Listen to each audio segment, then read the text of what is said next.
Nandito tayo ngayon sa Mactan, Cebu International Airport mga kaisla kasi meron kaming bisita galing sa Singapore at susunduin namin siya. So for today's video mga kaisla ay babiyahin na naman tayo ng Cebu dahil meron tayong bisita from Singapore. Gusto daw niyang pumunta ng Camotes Island para na rin ma-meet kami kaya susunduin namin siya sa Mactan International Airport kasi hindi daw niya kabisado ang Cebu dahil first time niya makapunta dito. Fast forward after 2 hours, nandito na tayo sa Danau City, Cebu.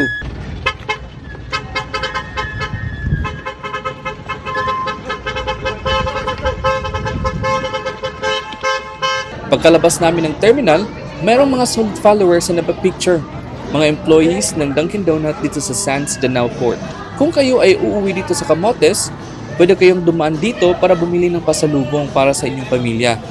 At salamat nga pala sa Free Munchkins Dunkin Donuts Danau Sands Branch. Donuts kay pura ko kung munchkin. Nagbus kami from Danau City to Cebu City at dito nga pala kami nagstay sa Happiness Hostel. Dito lang yan sa Manalili, malapit lang sa Cathedral Church at Santo Niño. Kinagabihan ay pumunta kami ng Kulon para maghapunan. Sa tagal ng aming paglalakad at paghahanap ng makakainan, ay dito pa rin kami sa Chowking bumagsak. Pagkatapos namin kumain, bumalik na agad kami sa hostel para magbihis para hindi kami malate sa airport. At itong mga ICV boys ay kakaiba ang kanilang mga outfit. Kung si Carlos Yulo ay ganito ang outfit na naka-crop top, sila naman ay nag-pek-pek shorts.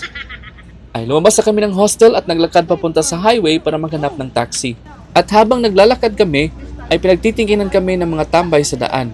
Hindi nga namin alam kung si Carlos Yulo ba talaga ang ginagaya namin o ang Bini. Pero parang masawig pa namin ang Power Rangers dahil sa kulay ng aming mga buhok.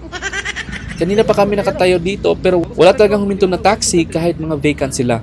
Siguro nga nagdududa sila ng mga burikat kami. Sino ba kasing hindi matatakot sa mga mukhang ito? Iba-iba ang kulay ng buhok at para mga bouncer ang katawan. Sa wakas, may huminto na taxi at agad kaming pumunta ng airport. Baka naghihintay na ang aming bisita.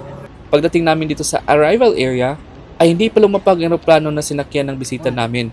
Kaya dito muna kami sa waiting area. At itong si Maki ay naiinip na kaya kung ano-ano na ang naiisip. At naiinip na rin ang lahat kaya sumayaw muna sila ng salamin-salamin. May wakang salamin.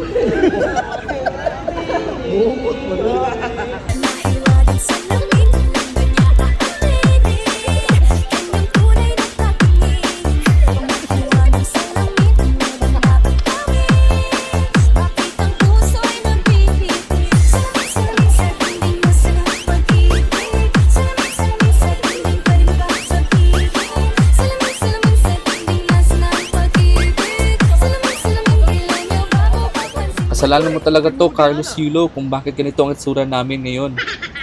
At maya-maya pa ay dumating na ang aming bisita galing Singapore at si Maki ay napasigaw. Ikaw na lang amin. Siya po pala si Ate Jik Mula from Leyte, solid follower at supporter ng ICV. After namin magkamustahan, ay nag-aantay na kami ng taxi para makauwi na sa hostel. Dahil alas 2 na ng umaga sa mga oras na ito at pupunta pa kami ng Simula Church sa Sibunga, Cebu, kinabukasan. Dubaan muna kami sa Jollibee para bumili ng pagkain dahil medyo gutom kami. Hanggang dito na lang mga kaisla at pag-share ng videong ito para may chance kayong magkaroon ng free ICV t-shirt.